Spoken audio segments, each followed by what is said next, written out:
Nici de cum, niciodată, gândul meu altui pas nu-l aștept. În Iisus viața mea e bogată, un izvor din etern în etern. În Iisus viața mea e bogată, un izvor din etern în etern. Nicăieri, nicăieri, nici-o clipă nu pot fi fericit fără El.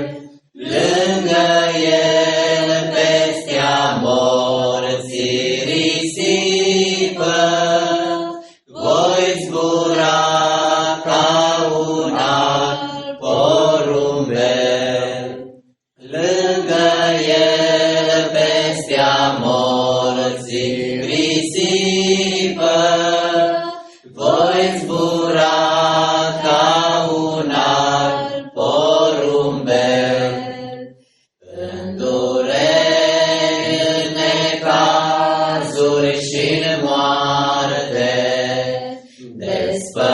despărțire de Domnul meu nu-i, dacă inima nu mă desparte.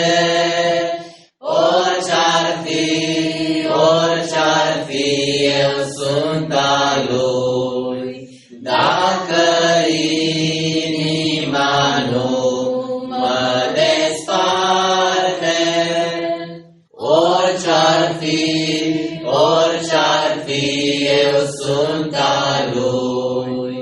Vom trăi veșnicii de iubire, mii de ani, zeci de mii de mii, când o clipă cu El e o uimire. Ce va